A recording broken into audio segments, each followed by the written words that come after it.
0.0203, a very small value. It has 4 decimal places and no real significance.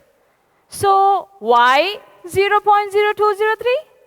Contest chair, ladies and gentlemen, some small numbers have huge consequences.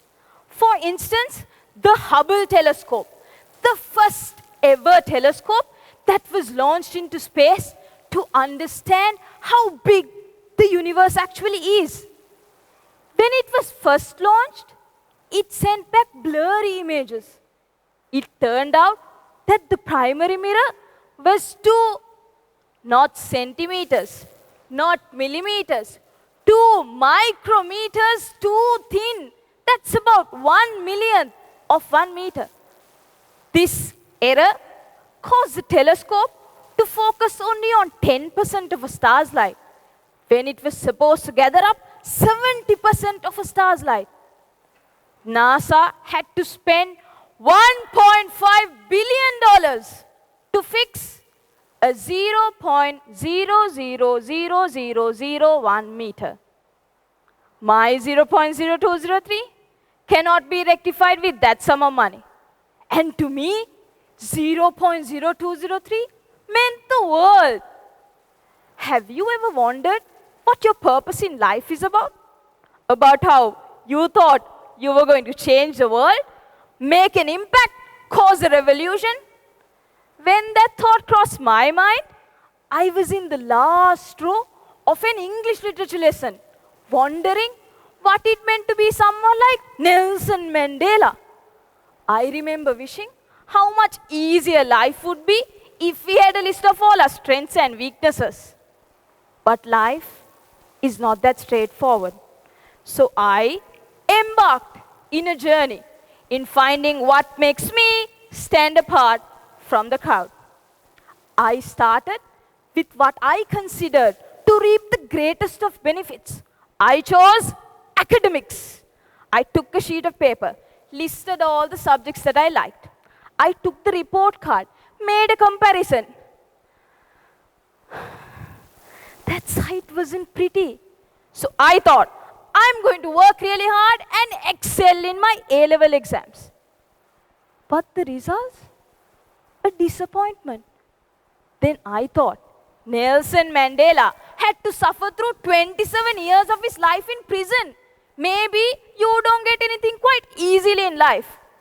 Then I made the bold decision to resit my A-level exams. Less classes, past papers, revision classes, the snoozing alarm, gallons of coffee continued. And the second time around, my results, disappointing. Then I realized that wasn't my story yet. During my schooling career, I thought maybe I had a sporty talent. Don't be alarmed by how I look right now. I tried out any sport that I could. Basketball, cricket, swimming, the list goes on. But no matter how hard I tried, I could never break it into the team.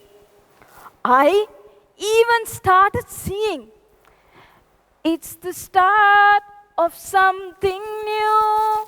It feels alright to be here with you.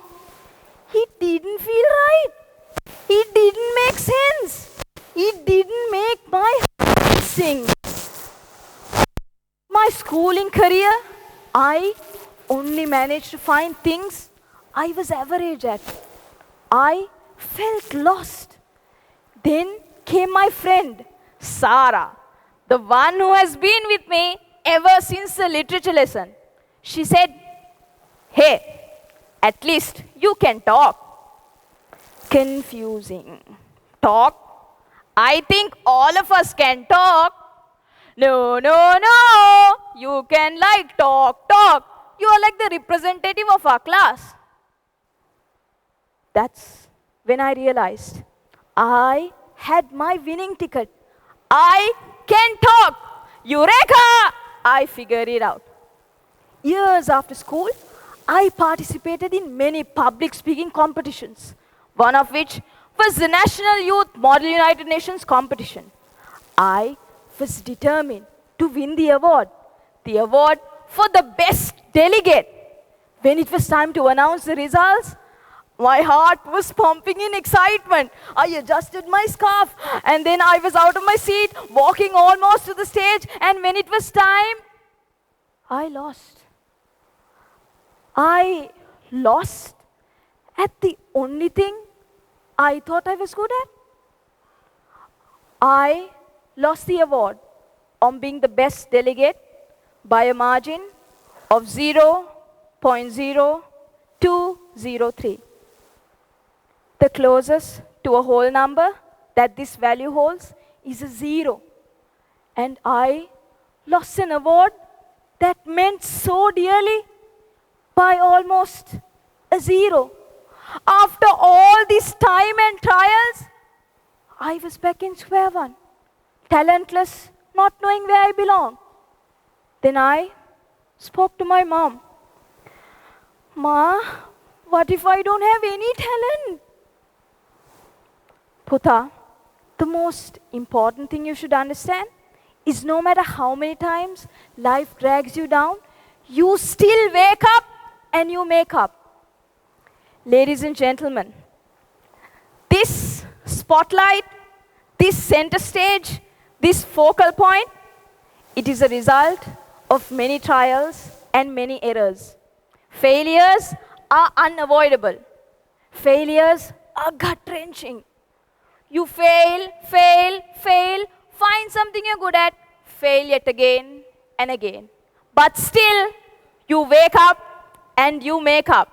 To quote Nelson Mandela himself, the greatest glory lies not in never falling, but in rising every time you fall. And in doing so, you rise from the very ashes that you burnt into a rising phoenix. And you spread your wings across the sky. Over to you.